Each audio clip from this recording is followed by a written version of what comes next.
Good morning, students. This is class 6th, chapter 6th, Major Landforms of the Earth of Geo, and today is going to be our third class on this chapter. अब तक हमने समझा कि जो पृथ्वी की जो अलग अलग लैंडफॉर्म हैं, भू आकृतियाँ हैं, उनका निर्माण दो कारणों से होता है, आंतरिक और बाहरी, इंटरनल और एक्सटर्नल प्रोसेस जो होते हैं उनके उनके कारण होता है। माउंटेन्स हैं, उदाहरण के लिए हिमालयन माउंटेन्स, हिमालय पर्वत, जिनका निर्माण पृथ्वी की जो आंतरिक हलचल है, जो इंटरनल प्रोसेस है, उसके कारण हुआ। आज हम प्लेटो यानी पठार और प्लेन्स यानी मैदान की बात करेंगे। पठार आसपास की भूमि से ऊपर उठा हुआ समतल भाग होता है, जहाँ माउंटेन जो होती है, जो पर्वत जो होता है, उसका शिखर नुकीला या तीखा होता है, संकरा होता है, लेकिन जो पठार है उसका शिखर मेज की तरह फ्लैट होता है, जहाँ वो पहाड़ी जिसकी ऊंचाई 600 मीटर से ज़्यादा हो जाती है तो उसे पर्वत कहते हैं, लेकिन जो पठार है उसकी ऊंचाई सैकड़ों मीटर से हजारों मीटर तक हो सकती है। पठार पर्वतों की तरह नवीन या पुराने हो सकते हैं। उदाहरण के लिए भारत का जो दक्कन प्लेटो है वो दुनिया के जो प्राचीनतम पठार हैं उनमें से एक है। उसके अलावा the East African plateau in Kenya, Kenya का पूर्वी अफ्रीका का पठार,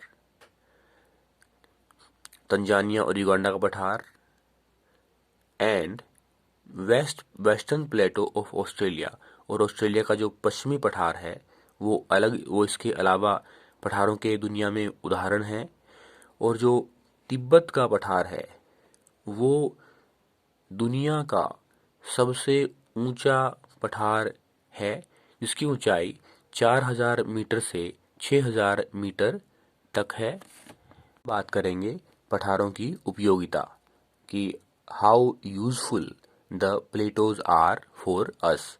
जैसे माउंटेन्स जल का स्रोत होते हैं, या हम कह सकते हैं जल का स्टोर हाउस होते हैं, जहाँ जल बहुत भारी मात्रा में होता है।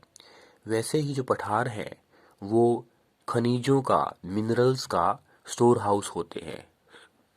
उदाहरण के लिए भारत का छोटा नागपुर का पठार लोहे, कोयले और मैग्नीज का भंडार है। और अफ्रीका का जो पठार है, जो अफ्रीकन प्लेटो है, वो सोने और हीरे की खानों के लिए दुनिया में प्रसिद्ध है। के अलावा पर्वतों की तरह पठारों में भी टूरिज्म, जो पर्यटन है, उसका आकर्षण है। जो पानी है पठारों में ऊंचाई से गिरता है तो झरने बनते हैं। उदाहरण के लिए भारत में जो छोटा नागपुर का पठार है उसमें हुंड्रो फॉल्स स्वर्णरेखा नदी पर है, नदी के कारण है। इसके अलावा कर्नाटक में जोग फॉल्स एक और उदाहरण है झरने का पठारों में। इसके अलावा जो पठार लावा से बनते हैं, पृथ्वी की जो आंतरिक गर्मी है उसमें हलचल से जब लावा बाहर निकलता है तो उससे जो पठार बनते हैं तो वहाँ काली मिट्टी होती है और वो खेती के लिए उपजाऊ मिट्टी है। जहाँ पठार सैकड़ों मीटर से हजारों मीटर की ऊंचाई होती है जिनकी, वहाँ जो मैदान है उनकी ऊंचाई 200 मीटर से ज़्यादा नहीं होती और वो समतल भूमि होती है, दूर दूर तक फैली होती है। अधिकतर जो प्लेन्स हैं, जो मैदान हैं, उनका निर्माण नदियों के द्वारा बहाकर लाई गई जो पत्थर हैं, जो कंकड़ हैं, जो रेत है, जो गाद है, उससे होता है। क्योंकि नदियाँ पहाड़ों से तेजी से नीचे आती हैं और अपने और जो ऊपरी भाग है पर्वतों का, जो ऊपरी लेयर है परत है, जो क्रस्ट है, उसको वहाँ से मिट्टी को अपने साथ बहा के लेके आती हैं और जैसे मैदानों में आती हैं, जैसे फुट हिल्स में आती हैं, धीरे धीरे नीचे आती हैं, उनकी गति धीरे हो जाती है और अपने साथ जो मिट्टी लेके आती हैं वो वहाँ समुद्र में गिरने से पहले समतल भागों में जमा कर देती हैं।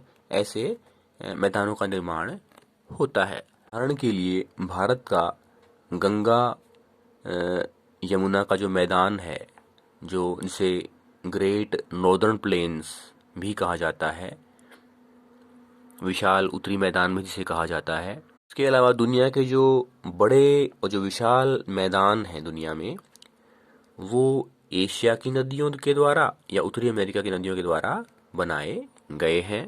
उदाहरण के लिए चाइना में यांगसी नदी के द्वारा बनाया गया मैदान। अब जो मैदान है वो उपजाऊ होते हैं, समतल होते हैं, तो समतल होने की वजह से वहाँ पर जो परिवहन के साधन हैं उसके लिए सड़कें बनाना आसान हो जाता है।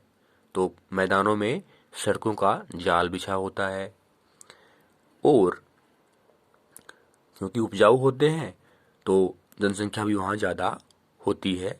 पहाड़ों की तरह, पर्वतों की तरह वहाँ कम जनसंख्या नहीं होती।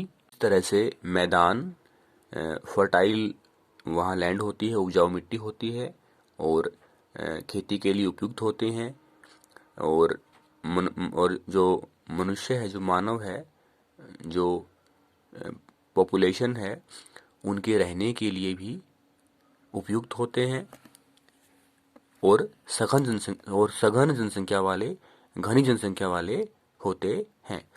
अगली क्लास में हम बात करेंगे कि जो लोग हैं के लिए अलग अलग भू आकृतियाँ, अलग अलग लैंडफॉर्म किस तरह से उनके लिए लाभदायक हैं, उपयोगी हैं।